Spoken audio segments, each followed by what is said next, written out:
Salut YouTube! J'ai toujours rêvé de faire des vidéos YouTube. Moi c'est Ézéchiel, je suis en 5e B du collège Béranger et je viens vous présenter les chroniques de Spiderwick. Écrit par Tony Dieterlizzi, c'est un Américain né le 6 septembre 1969, né dans la comté de Los Angeles. Le premier livre s'intitule Le livre magique. Ça parle de 3 adolescents, Jared et Simon qui sont frères jumeaux et Mallory qui a 16 ans, qui leurs parents sont séparés et sont obligés d'emménager dans une très vieille maison que leur tante leur a donnée. Mais cette maison elle est très étrange parce qu'ils entendent des bruits dans les murs. Donc un jour, les enfants décident de voir ce qu'il y a dans les murs. Et ils trouvent une sorte de trou avec des cafards accrochés, des journaux comme une petite maison, mais aussi un monte-charge qui monte vers une pièce secrète comme une bibliothèque, la bibliothèque d'Arthur Spiderwick. Oh mais en fait, il y a quoi derrière ce torchon qui date depuis la Seconde Guerre mondiale?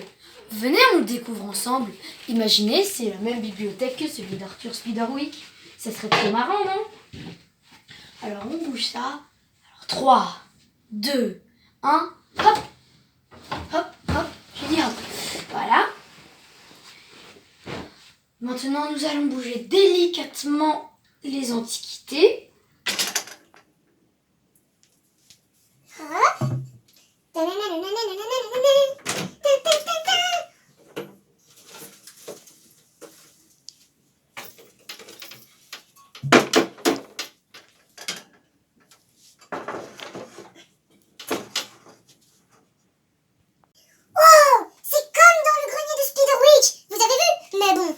Après. Là, je suis occupée avec vous. Donc, on parlait de... Ah oui, c'est vrai, des enfants Grace. Donc, il découvre un guide du monde fabuleux qui vous entoure, qui parle de gobelins, de farfadets, des choses dont vous ne devez pas croire.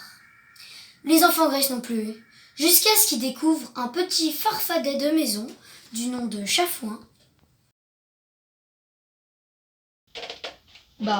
Les enfants Grace, grâce à lui, vont croire aux fées et à tout ce que vous ne pouvez pas croire.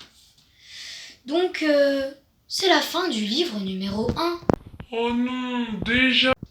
Dans le tome 2, l'histoire des adolescents Grace continue. Mais cette fois-ci, Simon va se faire enlever par des gobelins.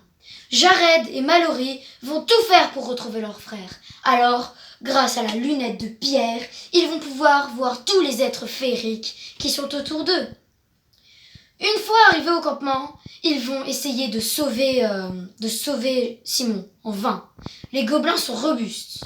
Mais, tête de lard, un sorte de gobelin pacifique dont la salive permet les mêmes effets que la lunette de Pierre, aide, en échange de sa liberté, à sauver Simon. Alors, les gobelins sont déjoués.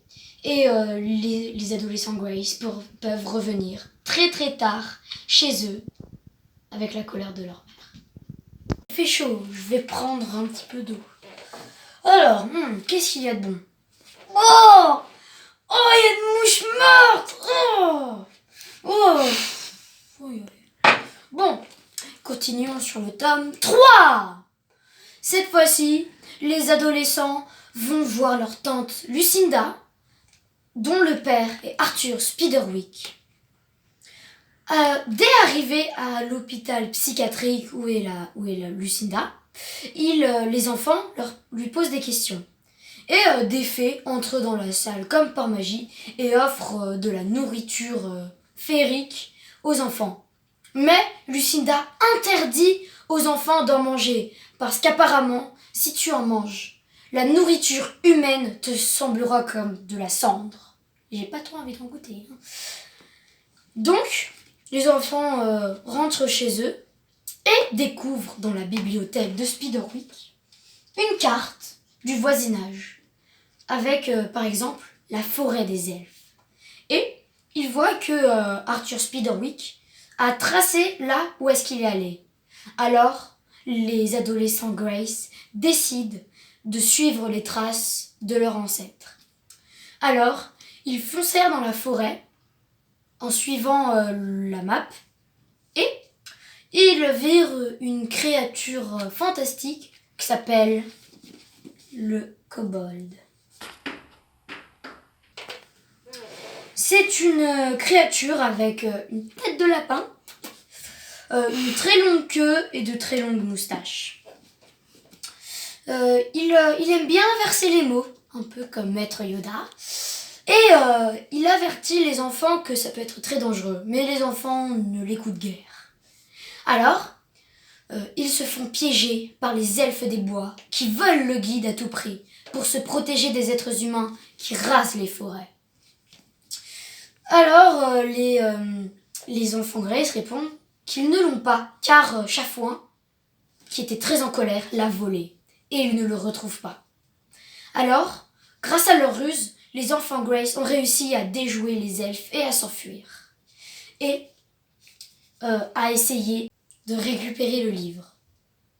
Et c'est la fin du tome 3. J'espère que vous avez aimé cette vidéo, et j'espère que ça vous aura donné envie de lire les chroniques de Spiderwick. Ne vous inquiétez pas, peut-être que je ferai une petite vidéo sur les 4 et le 5. Et j'espère que vous avez passé un agréable moment avec moi. Et je vous souhaite bonne soirée ou bonne journée ou tout ce que vous voulez.